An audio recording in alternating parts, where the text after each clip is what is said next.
Welcome to the Builders Podcast, episode 156. Joel Solomon, making budgeting fun? How to transform your relationship with money.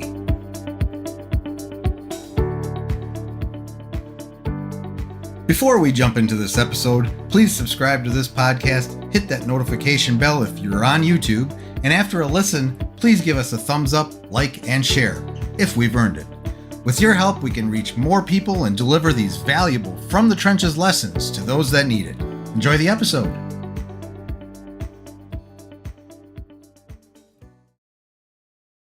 Hello, everybody. Welcome to another The Builders. Today, we have with us Joel Solomon. Welcome back to the show. Thank you, Matt. Thanks so much for having me on again. I really appreciate you. We always have so much fun. You have some great insights and a great story. If somebody wants to listen to your full story, they can go back to episode 138, the one called Unlocking Financial Freedom, the Power of Mindset, Process, and Belief. We've had another one. 144 is another one we had. We talked about mindset and acting as if. Just like I act as if I know what I'm doing here, every day. And today we have some idea what we're going to be talking about. We're going to be digging into, first I want to talk a little bit about reading. Because I think it's important. It's an important thing. But we're also, the most important thing, we're actually going to talk about some financial stuff. Budgeting, but how we make that fun. Yes. Because that's important. Because all of us as business owners, entrepreneurs, have to worry about money. But it's not always fun. So we're going to find out Joel's secrets about how to make that fun. But before we go there, let's start. The reason I'm talking about books is because I was just having this conversation before we hit record, and he told me he reads a book a week. And I know that there's CEOs out there that do that. There's smart people that read a book a week. I try to read a book a month. That's my goal. But one of the other things he does is what Joel does, this guy over here, is he takes notes from all his books. And I thought that was an interesting thing because as I was telling him, I said, a lot of times I read books, I read a book and then, 3-4 months later, I think, what was in that book? What did I extract from that? It must be in here somewhere. So tell us your secrets. First of all, why do you read a book a week, Joel? Well, I'm all about learning and growing every day. That's part of my mission in this lifetime is to learn and grow every day. And so if I'm not learning and I'm not growing, I'm dying. And I challenge everyone. You're either growing or dying. And so how can you grow today? What can you do to improve yourself today? Ask yourself that question. And I have a 2.5 hour morning routine, self-care routine every day that includes reading and visualizing. And we talked a little bit about acting as if last time and visualizing what you want to happen, journaling. You could journal and what you want to happen. But reading gets me to learn something new every day. And like you said, Matt, what I do to support the people who follow me is I take notes of the books I read and then I include it in my weekly video and email. Now, last week or a few weeks ago, I read a book called Reality Transurfing. That was a 540-page book that I took 21 pages of notes on. Now, I do a video, which is the same as the email. So people who don't want to read, they can just watch me. And that's also on my YouTube channel. But I didn't read or say 21 pages of notes on Reality Transurfing. I took 2 or 3 of the best of the best and then included that in the video. So if you're watching and you want to get Cliff Notes on a book a week and audio notes on those books as well, then you can subscribe to my email. Go to Salomo.com, SALAURMO.com, or you can go to my YouTube channel and subscribe there, and you'll see every week There'll be a new now in that email, of course, is not just the book, but I highlight a member of my network. I give you a money tip as well. And I tell you what's going on, what the latest podcast I'm on. If I'm on the Builders podcast, I'll let you know when that comes out. So anyway, back to the book. I think I'm just sitting here trying to figure out why I'm not on this list. I need to, right after this recording, I need to figure out where that sign up is. it's right on my homepage. It's a pop-up. And, Okay. and by the way, when you sign up, you'll get a free video called How to Ease Your Money Worries. You'll also get cliff notes from a book I read years ago that I read once a year called Ramtha. And I have both the Ramtha. audio notes and the written cliff notes when you sign up for my list. So there's a lot of free stuff there.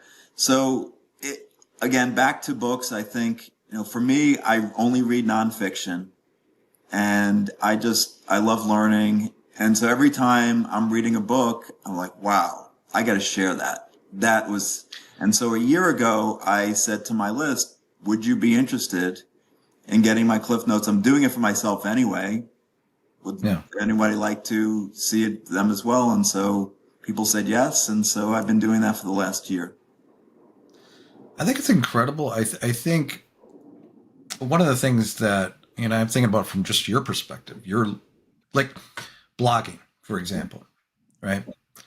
Blogging it adds value. Obviously you build an audience, you build traffic, and people see your content and you share it, and and there's that element of it, obviously. And maybe you monetize it somehow, maybe whatever. But ultimately, the act of blogging and doing the research and thinking about a topic deeply and blogging about that, it helps you learn that topic and become better at that and apply that to yourself.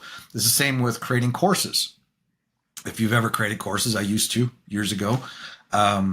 Especially around, when I was doing affiliate marketing, pay-per-click, I had courses. I had a whole popular book at that time that I sold and taught people my methods. But the act of me creating that was huge, because I had to really think deeply about every aspect of it and name things, name techniques, and come up with wild stuff. Actually, the name of my marketing methods was called campaign blasting. It was a way to test markets using affiliate marketing. So, but my point is that the act of that, and then had a forum and membership and all this, really helped me learn that stuff deeply and research stuff and get better at stuff and test stuff. And I think the same way goes, like I read, like I think I mentioned already that I read books, and I try to read, I probably only read 10 books this last year.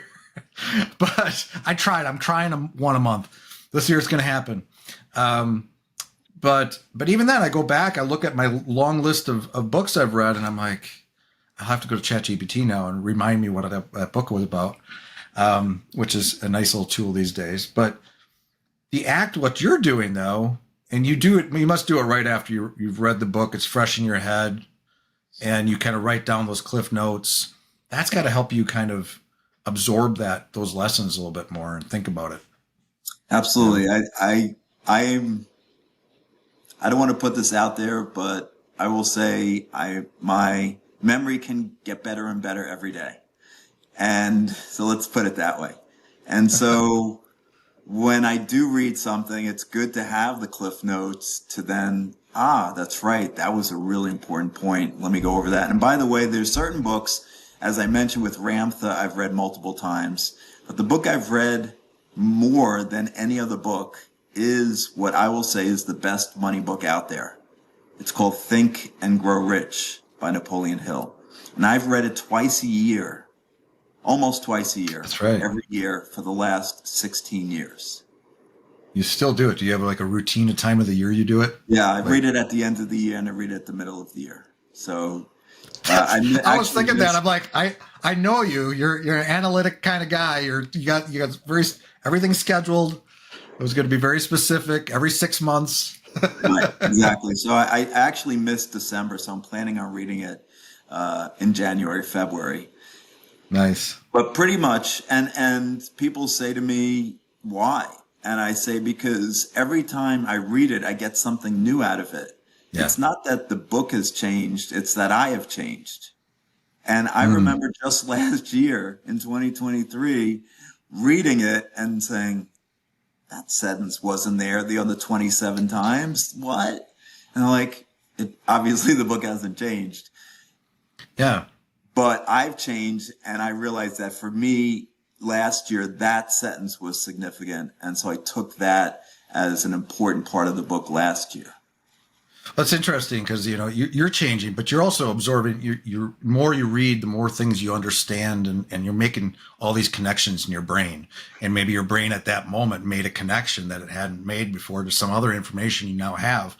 I mean, even as you do business over years or decades, you learn things, or you may not be ready for a lesson at that moment, and suddenly right now you're specifically dealing with a thing.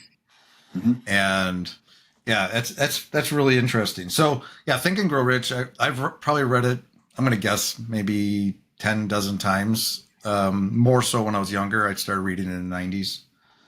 But I need to read it again. You just reminded me. I think I'm going to put that on my goals this year to read it again, because there's a lot of great lessons in there to apply to life. In June, you'll get Cliff Notes for. Oh, right. Awesome. Perfect. So let's talk about Think and Grow Rich for just a second. Let's weave this into the conversation as we make it up as we go. What out of Think and Grow Rich, from a financial perspective and like money perspective, is there a specific lesson in there that every business owner or small business startup, somebody that's been at business for a while, whatever, that they can learn from it that's maybe related to money specifically? Because I mean, I know it's a lot about mindset, right? Having that burning desire. Is there anything in there? I'm trying to remember. Thoughts becoming things, desire, persistence, taking action. There's, faith, having faith and believing in yourself. I think all those things are critical to be successful and to generate income for your business. If you have a lull in your business and you start having massive doubt that it's going to be successful at all, then you're going to create that. Right. And I think we talked about that, in episode 138, how your thoughts become the things, and beliefs are just thoughts you keep on thinking over and over again. Mm-hmm. In terms of, there's a big chapter in the book about organization and how to prepare for interviews, how to organize your business, how to organize yourself. And a lot of it was very specific on how to sell yourself. Put the best foot forward, really, really preparing in advance for a proposal, for a podcast, for an interview, like doing the background work, really researching. And so here's one thing that I apply it to my business is, before I get on a call with any prospective client, I research them. It doesn't need to be an hour, 5 hours. But nowadays on Facebook, on LinkedIn, you could just spend 15 minutes just getting a lot of information on the person and then connecting with them on different levels. Oh, I see that, you were born on Long Island too. I was born on Long Island. Oh, I see you went to University of Rochester. I did too. Or, I see you love to travel. You've been to over 50 countries. I have too. And then just go into and connect with them on a personal level before you actually get into the business. And that's really critical. That's like sales 101. Yeah. It is, but a lot of people won't do that. And I'll get on networking calls or sales calls with people, and they have no idea what I do or what I'm about. And it's all out there, right? Like, you said before this call, you went onto my website. People don't do that. And everything I do is on my website. Oh, what do you do? Okay, well, right. Yeah, and in my business, in web design development, when I have a new client that I'm going to, hop on a meeting and see, or, if it's an intro call or whatever, we're going to discuss this. I'm definitely going to do some research on this person, and I'm going to pick up something. And sometimes, so the reason I said it's kind of sales 101, it's like, I learned sales pretty heavily back in, again, the 90s. I'm dating myself a little bit today, but I did a lot of sales. I did door-to-door sales. I did everything back then. I sold Encyclopedia Britannica, Kirby vacuum cleaners. I never lasted more than a month or two in those, but actually I sold a vacuum cleaner to my grandma. I was so excited she bought it from me. Anyway, I think somebody still has it. But my point is, back then we learned, and I was in insurance too. So especially life insurance, I would go to somebody's house, literally sit at the kitchen table, do a presentation. But it was always this lesson of walking in their house and paying attention, things in their house that you can comment on and connect with and relate to.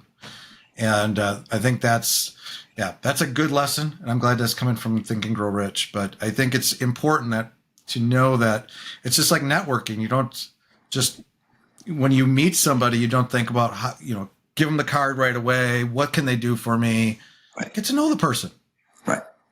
See what you have in common and start there. Build a relationship. Absolutely. Yeah. Preparing, preparation is one of the key lessons. Prepared. Yeah. Yeah. Like when I have guests on this podcast, even when I do the intro, because I always do an intro call. First time we're gonna have somebody on because I want to get to know them a little bit, get a feel for who they are, and then talk about what they're going to talk about, whatever. But there's kind of a trigger somewhere between about a half hour before I'm going to sit down. I'm going to do that research. I may already have some stuff that if I know that it's coming, I've already collected kind of where their website is. I know and then I'll do that little bit of fresh up, research before, because then when I get on, I'm saving that time and I know what we can connect on. And yeah, it's really good. Yeah. And that does translate to financial things. Yep. For sure. So the big thing I wanted to talk to you about, because I was on your website and he's got a web page on his website called Savings and Budgeting. And, it's not always the most exciting topic to talk about, money. It can get a little dry sometimes and boring and scary. And then we're talking about reports and we do all this stuff. But it's something that's critical to all of us. I just had somebody on, we were talking about how, in fact, we just released a clip. Who is he? I don't know. I have to figure out. I'm bad with names. Bad with remembering names on the fly. I'll remember it later. But he was talking about how he got into focusing on finance. And he had worked for a company where the founder of the company, was really good. He was a visionary. He was really good with ideas and building products and all that, he just, that stuff, like the vision part of things. But as soon as he started talking about numbers, he was glazed over, didn't want to talk about it at all. And he had come into this business to help. And what he ended up doing was, that was that moment where he realized that this was why this business was failing, is because they weren't focused on the numbers. And it became kind of his passion to help people with that. And it looks like you kind of have that passion too a little bit. You got a good financial background, numbers. I know you do. And but how can we make it fun? Let's talk about what's important in terms of a business, a small business.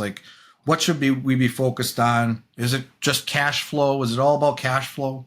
It's about what is budgeting? Where does that come in? And how do we approach that and make it interesting and fun? How can we motivate ourselves? What is the reason we do it? We don't want our business to burn down, obviously. We don't want to go out of business. That's a good starting point. So yes, I like to look at the positive as opposed to the negative. We want our business to flourish. You want to be making 7 figures plus in your business, right? So how do you get there? And one of the first things that I find with a lot of the business people, the spiritual entrepreneurs that I'm coaching is that they're not paying themselves first, which is critical in both as an entrepreneur and then also in life if you're working for a corporation as well. Pay yourself first. Take a certain amount out each month out of the business. Put it into a separate account. Pay yourself. The bills will be there, right? But you're the most important person. So having that mindset, I'm going to pay myself first in the business, is critical. Okay, so you have to take care of yourself before you can take care of others. That kind of absolutely. Thing. Now, this will be unusual. Most people don't think about this, but in my last book that I co-authored with Molly Singh called Infinite Love and Money, we have a money personality type survey, and I think it's critical to know your own money personality type, and then also to know your colleagues. So like the example you were just saying, it would have been good for the guy who was on the show to have a survey to ask the CEO to fill out, because I'm pretty sure he was not. So the 7 different money personality types that we created in Infinite Love and Money were, the acronym is Sugar Pie. You can remember that, Sugar Pie. So Sugar Pie? Sugar Pie. Yeah. You're not from the South, I guess. You've never had it. No. Okay. So I'm not either, but I've seen them. So okay. S stands for splurgers, U for the unconscious ones, G for the greedy ones, A for accumulators or savers. That's sugar. P for protectionists, I for investors, and E for egotists. And you can, if people want to figure out what they are, you can just email me. I'll respond with the survey, and you can fill it out, and then I'll explain what each one is in detail. But it's joel@salamore.com, SALEURMOR.com, and I'll send you the free survey. So knowing which one you are and then what your colleagues are, you'll be able to adjust and compromise with your colleagues so that you're not doing this. And now we wrote the book for relationships, but in business, you have a relationship with everyone you're working with. And, if you're doing a design for a company, it'd be good to see, hey, what's your money personality type? How are you acting? Are you unconscious? Do you never look at what's coming in, what's going out? There are people, I actually have a client just recently, the first one, her number one money personality type was unconscious. And so she doesn't look at accounts. She's just completely unaware. She doesn't want to know. And that type can be out there. And they just have a fat cushion of money and they just work within there, and they're just like, they don't worry about. Or the opposite. They're really, really struggling, and it's so painful to look at the accounts that they don't want to see that there's a past due. So they get piled up on the kitchen table, past dues, which is really, I'm not, advising unconscious. And by the way, each of those types is provocative. It's named to be provocative. And we say in the book, you're not any one type 100% of the time. And your money personality type shifts over time, and it also shifts in different circumstances. Yeah, I was going to say, because I'm like, that's got to change over time. Because like my money type today, I'm probably one of those. You covered all the bases. But I was unconscious at one point in my life. I remember that my business was struggling. I did have those bills coming in that I couldn't pay right away. But the way I dealt with it was just, put it aside. Don't open the mail. And that's how I dealt with it at the time, I remember. And there probably was a better way for me to deal with that. So I got, so anybody who's watching or listening, who's feeling that way right now. Yeah. The reason why you're unconscious is you have some worries, you have some fears. So I got a way to cure that. And if you text to the number 66866 prosperity, text to the number 66866 prosperity, you'll automatically be sent a video called How to Ease Your Money Worries. how to ease your money worries. So 66866 prosperity. Doesn't matter if it's capital, small, whatever. It'll automatically. It'll ask for your email, and then you'll get that video. How to ease your money worries. So hopefully there's not a lot, but there are people out there that just don't want to look. And so that's not serving you. And so we have in the book ways to adjust to become more conscious. And so most of the people I've done the survey. So the book came out 2.5 years ago. So we've been doing the survey a fair amount. And most people are either accumulators, saver type, or splurger type. I'm an investor. Okay. I obviously, maybe not obviously. That would make sense. I'm a former hedge fund manager. We didn't talk about that, but on this episode. But I'm a former hedge fund manager, so I look at everything in terms of investing. If I take my daughters to Chipotle 10 years ago and the line's out the door, I'm like, "Ooh, is this a public company? Let me check it out. What's the stock price? How things are going well for them clearly." And my daughter's like, "Why is this good? We got to wait 30 minutes on this line just to get a burrito." And I'm like, "This is great." So we buy the stock. Can't wait to get home. Yeah. And nowadays you can do it on your phone and buy the stock right there. So yeah. So I'm an investor. I'm always thinking about how can I get $1 for 80 cents? How can I get the deal? And so what's important is your money personality type, paying yourself first, and let's make it fun. So in Infinite Love and Money and in my second book, The 9 Money Rules Millionaires Use, so rule number 7 in the 9 Money Rules Millionaires Use is, where is my cash going? So it's really important to know. If you don't, and I know some people say budgeting, it's a 4-letter word, but we actually have a game called the budget game. You can play the budget game. And the idea is to make it fun. So let me just explain it. It's very simple. So you put together a spreadsheet and you rank order your expenses, not your income, but your expenses from highest to lowest. And then cross out the things that don't have a balance. All right. So if you're paying off your credit card every month, it doesn't have an outstanding balance. If your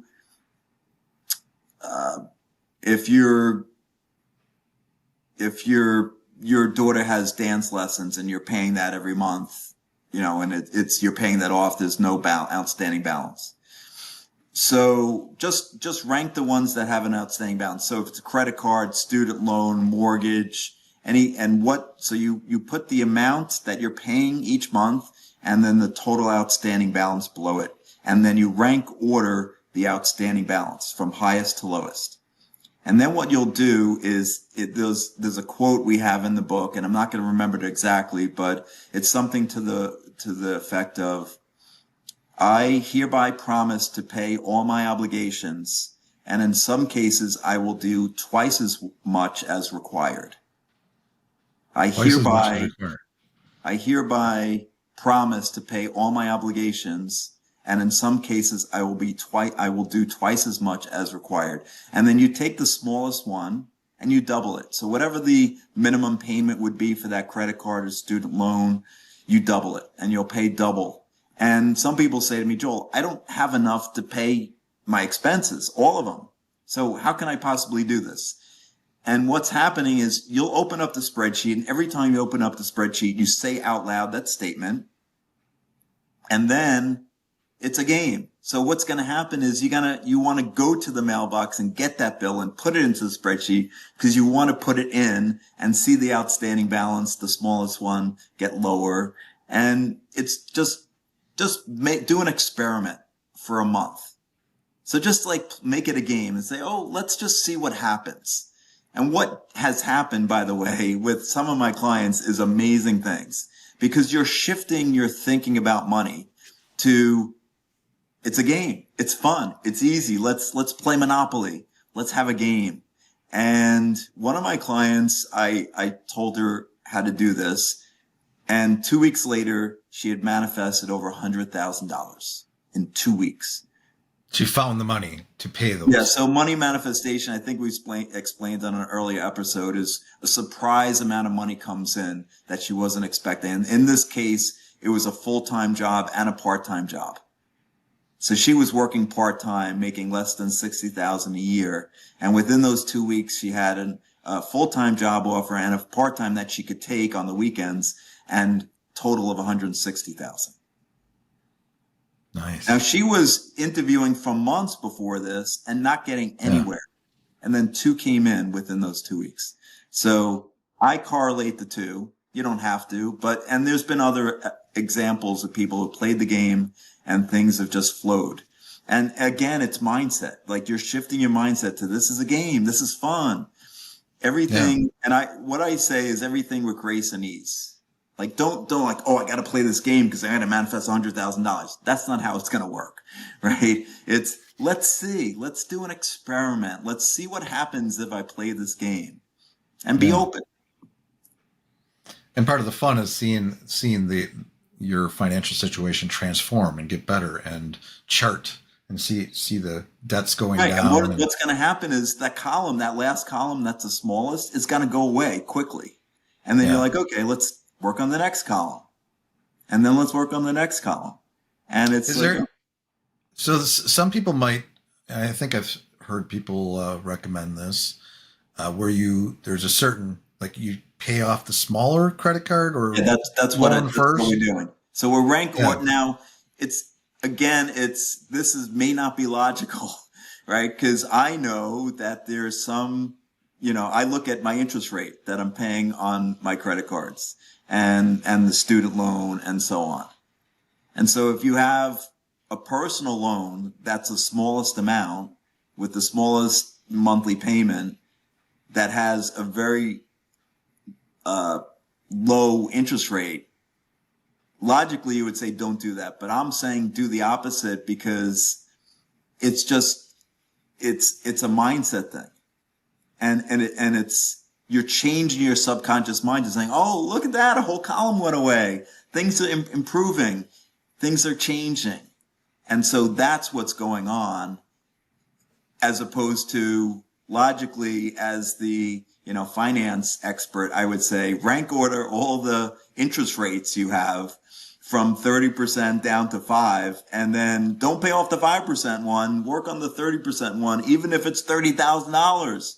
But what's going to happen is you're chipping away, and it's still there. Nothing ever, like I said, I mean, part of it, this is a mind game. This is, get motivating yourself by seeing you making progress, and making progress, it incrementally going down is, it's okay, but actually seeing it disappear, what can you make disappear quicker, and the list becomes shorter. That makes sense. And then the other thing that, again, I want to emphasize is money's, when you play it as a game, when you experiment, then money's just going to flow. I have a membership that I started a little over 2 years ago, and my Money Miracles members have manifested $1,799,000. So I keep tabs. Every week we have a call, and I say, okay, so what money have you manifested this week? And I don't know, somebody sent me this free Amazon gift card for $100. And then I got this $600 free vacation. I don't know how it happened. These things are happening. And so I write everything down. And how much of this is just the fact that you're thinking about money, that you're seeing more opportunities? Just because, like, if you think about the old experiment where you say, how many red cars did you see today on your way to work? And you're like, I don't have no idea. But now you're going to see like every red car in the world. Next time you go to work, like, you're going to see like 100 of them on the way to work. How much of it is really just on a daily basis or a regular basis, just thinking about looking at your finances, and that just becomes part of you, and you're going to see more opportunities through that lens? Absolutely. So where focus goes, energy flows. And if you're focused on money is just energy, and it's the energy is going to flow there. And so, yes, if you're unconscious, like that, one of the money personality types, you're not looking, there's no flow. Yeah. But if you're an investor type like me, I'm thinking about money, and I'm thinking about what lucrative opportunities are going to come to me today. Like what stock's going to go down so I can buy on the inexpensive, and it's going to double or triple in the next year or two. Like I'm looking for those opportunities every day because I know they're out there. Yeah. And so it's the same thing here. If you're playing this game and saying, okay, I promise to pay all my obligations, and in some cases I'm going to do twice as much, and you're making it a game. If you're playing Monopoly and it's real life, it's fun, it's easy, and then you're just creating more flow. That's interesting. I was thinking about, going into this year, I was thinking about, obviously you kind of analyze your own business, right? And you think about, what we're going to do in 2024 and what are we going to do different? How's our business doing? The full analysis.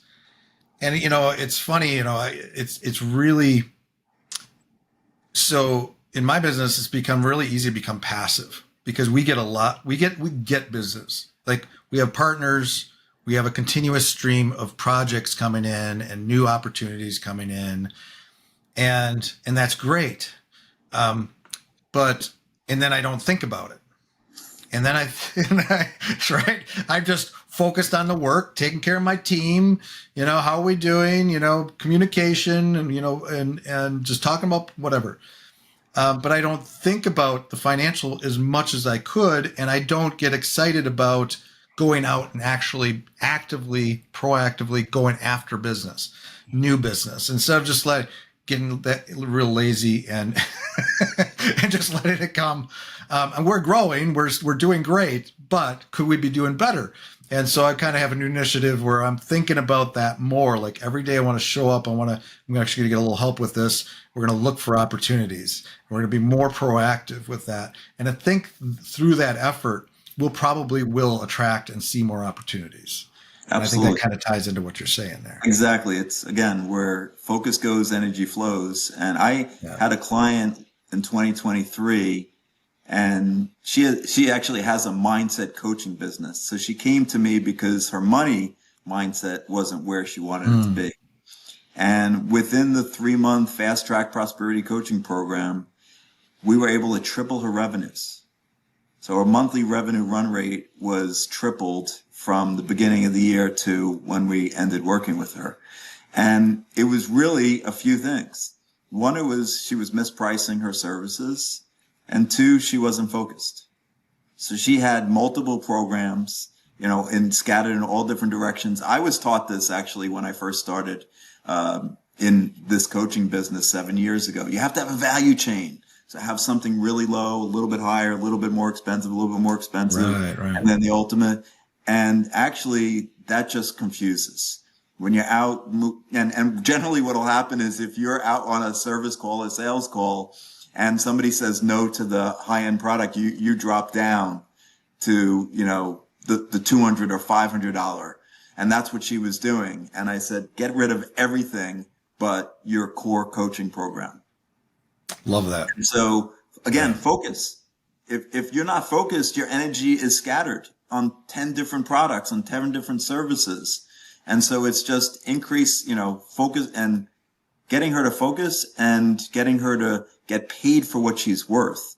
And I think it's probably true for you too. Like you're creating dreams, and dreams are priceless, right? If you're helping a coach to create a website that's going to draw traffic and they're then changing people's lives, like that's almost priceless, right? And you're not charging priceless.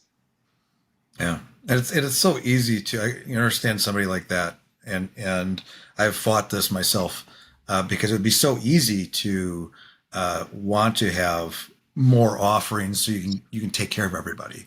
And I've had people, really try to get me down in price on certain things, but I have my that's as low as I go, and this is our offerings, and which also makes it easier to target those people and find the actual people that, it kind of narrows the field, but at the same time, it helps you focus and find, tune a package just for those people. But yeah, that's interesting. So It's important. it's very important to focus and have the right price, and to know your worthiness is really important. Yeah. And Yeah. I was on a networking call a couple of weeks ago, and a woman said to me, Joel, so what do you do when somebody's really struggling? You know, they can't pay you. There's no way they have any money anywhere to pay for 3 months of coaching. I said, I give everybody 30 minutes free. Take me up on it.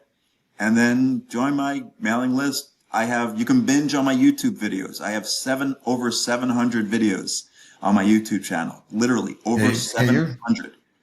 So you can just keep busy. binge, and it's more free. We need to have an episode of just how you can be more productive, and how you can be as productive as Joel.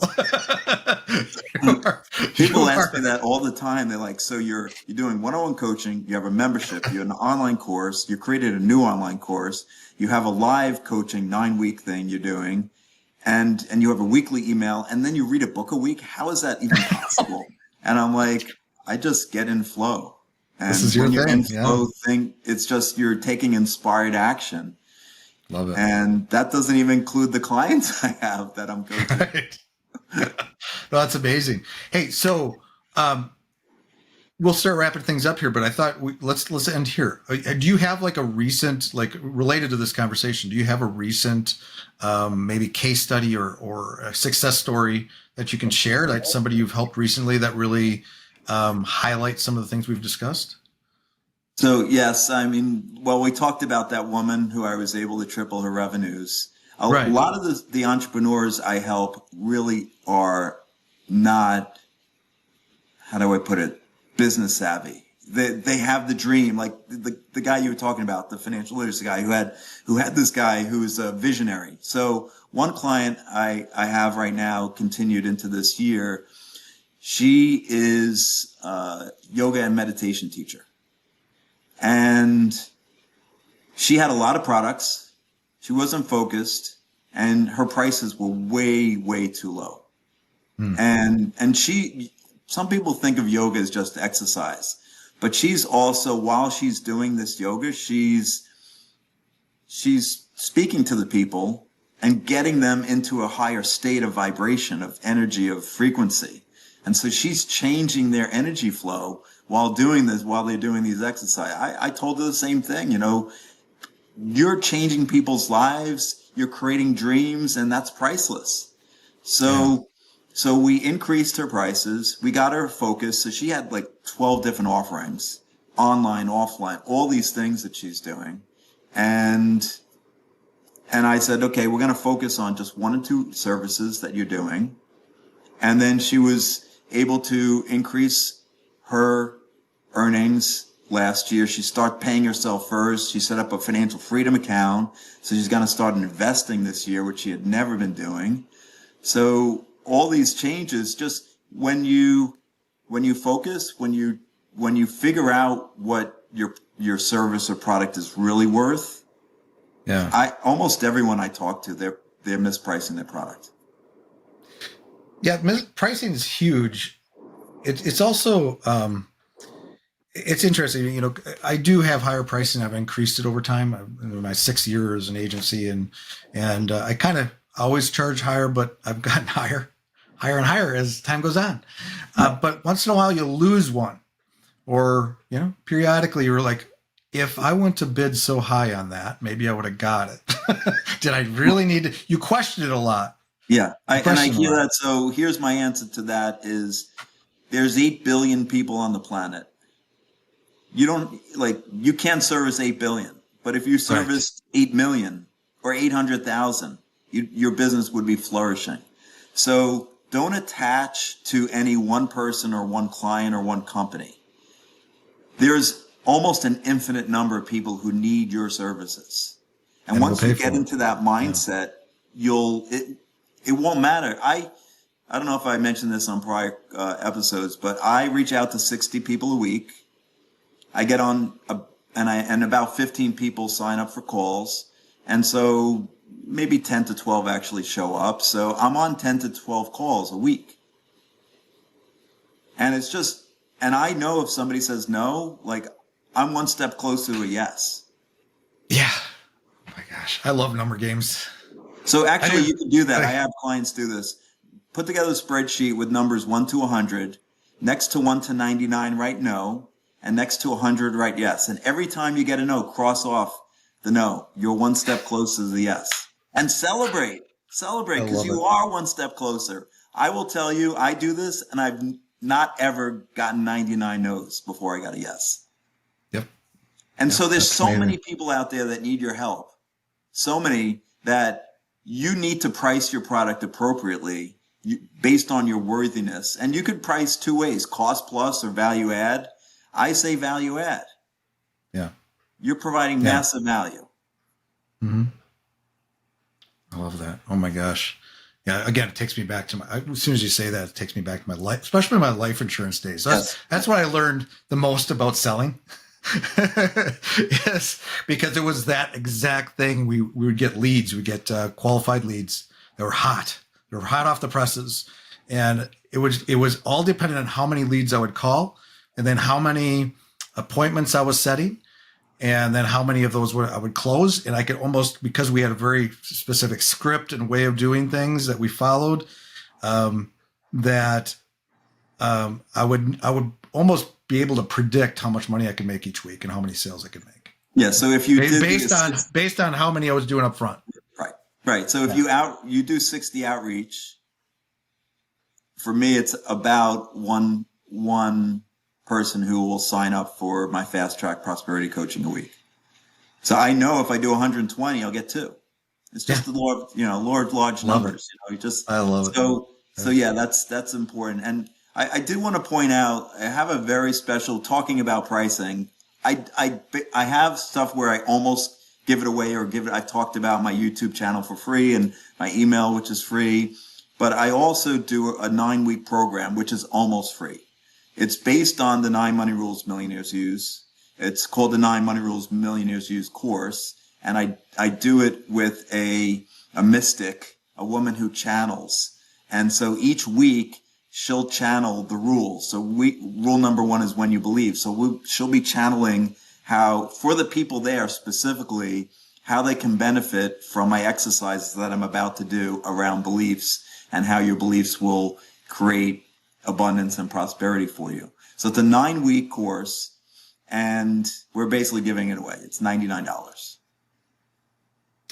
Awesome. And yeah, I'm glad you segued into it. I was actually just going to do that because I was looking at the time. I'm like, oh, he did it for me. Awesome. You actually have two things going on, right? You have something that yes, I also have a masterclass on January. So by the way, so that 9-week course starts January 30th, 2024. And it goes for 9 weeks. And if you can't make a week, don't worry. Like, oh, I'm not going to sign up because I know I'm going to be away this week. We record it. We send you the recording. We send you the handout. So there's a handout for each week. There's an exercise each week. It's very interactive. We have a nice, fun community. It's a smallish group. I don't allow more than 20 people to join this course because you want it to be interactive and people ask me questions. So it's a fun 9 weeks. I'll say it's a 9-week challenge. So we go through each of the rules. We'll play the budget game together. And so that's week 7. And we'll go through each of the 9 money rules. But I also have a masterclass on January 23rd called How to Create Money Miracles. And we're just going to go through specific techniques, and which is basically, it's a lot of what we talked about in episode 138 on mindset. And then the episode, 144, on acting as if, that's in this course. So it's an interactive, again, you'll get a handout. We'll go over it together, and you'll figure out how, if there's any limiting beliefs on money, that you have any money worries, we're going to remove them. We're going to get you to empowering beliefs. We're going to get you to act as if what you want to happen has already happened. Love it. Love it. Well, I'm excited. I'm excited to have more fun with my finances personally. Hopefully somebody listening is now excited to go and do that spreadsheet and start working on their stuff and trying to, I really love the best thing from this for me is when we were talking about basically when what you focus on, how did you put it? You follow, something Where, follows. where focus goes, energy flows. That's right. That one. But focusing on the money, if you ignore it, like I have in the past, I don't anymore. Okay. I know my numbers. I got my accounting. I got all that figured. But because I focus on it and I know what's going on and I have a really good sense of things, it's also knowing, like I said, we're going to be a little more proactive, at least for this month. We'll see how busy we get. It might generate too much business, and then I'm going to have to dial it back again. But hire more people. Yeah, I had a hiring freeze last quarter. We might, but right now I just want to get more business, and then I'll hire people. Business before people. I don't know, something like that. But I think that's an important lesson. I think a takeaway from this one is think about it. Don't ignore it, and then that will attract what you need in life. Can I just share one quick story? Sure. So just on this topic, it's really important. You have a relationship with money, whether you know it or not. If you're the unconscious one, that's a relationship. Imagine that's a person and you were ignoring them. How would they feel? That's not good. So in April of last year, I did a TEDx talk. By the way, my biggest fear in life 7 years ago was public speaking, but I did my TEDx talk. It's actually called How to Create Money Miracles. And so I created a QR code. And when I went to a networking event at the end of April, I was saying, hey, I have this free talk. It has really 2 amazing tech tips and techniques in there to change your money mindset, to get you into a more higher vibration around prosperity and abundance. So I was giving it to people here, here's your code, scan it. And so I went up to one woman and she said, I don't need that. And I'm like, oh, cool. And she said, no, I don't care about money. And I was like, whoa. Well, if you don't care about money, money's not going to care about you. And this woman doesn't have a great relationship with money. And it's not flowing to her. No. Oh, I think she answered her own problem or something. Exactly. I need more coffee. No, exactly. She doesn't realize she has the problem. Yeah. And she was not even interested in watching a free video. Okay. Wow. Yeah. If you're not going to take the action and care about it, it's just like a relationship. True. You have a relationship with money, whether you know it or not. That's a really important statement. All right. I'm going to go marry my money now. Care about them. Take them on a vacation. Take really good care of them. I'm not saying be greedy. I'm just saying, don't love money at the absence of humans, but know that if you're ignoring it, if there's, like somebody said to me recently, there was some $5 bill on the ground, and she said, I'm not picking it up. Somebody else is more worthy of it. And I will say, the universe put that $5 bill there for you. You noticed it, pick it up. You should be jumping up and down and celebrating that abundance and prosperity rather than saying kind of like, well, somebody else needs it more than I do. No, you found it. Pick it up. Enjoy it. There's an infinite amount of abundance on this earth, almost $500 trillion of net worth. There's plenty to go around. Awesome. And that goes for his courses too, everybody. Those aren't for somebody else. Those are for you. So go pick it up. It's for you. All right. I'm going to go now. Thanks, Joel. I appreciate you joining us again. It's always a pleasure. Take care. Thank you so much. Appreciate you. That's all for today's episode. I hope you enjoyed that. Again, please subscribe if you haven't already and give us a thumbs up if we deserve it. If you want to comment on this episode's page, provide me with requests on topics for future episodes, or inquire about being a guest, please find your way to thebuilders.fm. You can contact me there or add a comment under these show notes. Now a word from our sponsor, my agency, Unified Web Design. We build custom websites, features, we maintain websites, we work with agencies to fulfill their web design and development needs, and more. If you are interested in our services or are looking for an agency to work with as a partner to build awesome sites for your clients, feel free to reach out to me at unifiedwebdesign.com. There's a handy contact me link at the top. Fill out that form and it will open a ticket, and that ticket will find its way to me. Thanks for joining me today. We'll see you next time.